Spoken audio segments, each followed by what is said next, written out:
Hello all! ఈరోజైతే మీకు డబ్బాలు పట్టుకొచ్చాను టేస్ట్ చేస్తారని. రకరకాల యోగర్ట్‌లు ట్రై చేస్తారా మీరు?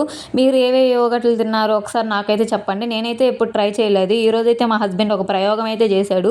ఒక యోగర్ట్ అయితే కొన్నాడు. అది ₹25 పడింది. ఇంక దాన్ని ఎవరు తినాలి? మా హస్బెండే కదా తినాలి తీసుకున్నప్పుడు. ఇంకైతే పిన్‌లన్నిటిని చూస్తున్నాం అనమాట కాస్ట్ ఎంతున్నాయని. ఇంక ఇదైతే టేస్ట్ చేశాడు. ఇంటికెళ్ళేదాకా ఆగలేక ఆ రోడ్‌లో నేను పానీపూరి తింటే, ఆ పానీపూరి పక్కనే షాప్ దగ్గర ఒక స్పూన్ తీసుకొని టేస్ట్ అయితే చేసేసాడనమాట. చూడండి రోడ్లో ఎలా తింటున్నాడో గుడ్లు అప్పగించుకొని. ఇంకా దాని పేరు అమూల్ రాబ్రీ అంట. టేస్ట్ ఎలా ఉంది అంటే దరిద్రంగా ఉంది. నువ్వే తిను అని నాకిచ్చాడు. ఇంకా ₹25 పెట్టి కొన్నాక మనం పడేయలేం కదండీ! టేస్ట్ అయితే చూశాను పర్లేదు. ఎలా ఉందంటే సేమ్ కుల్ఫీ ఐస్ క్రీమ్ లాగే ఉంది. దాన్ని తీసుకుంటే సరిపోయేది కదా! ఇదెందుకు మళ్ళీ తినడం అనిపించింది. ఇంకా ఇక్కడైతే మల్లెపూలు అమ్మేస్తున్నారు అప్పుడే. మోరైతే ₹40 అంట. మన సైడ్ అయితే మల్లెపూలొచ్చాయా? ఇక్కడ చామంతి పూలు చూడండి ₹20 అంట. వాటికి మాత్రం వెనక కాడలైతే ఉండవు.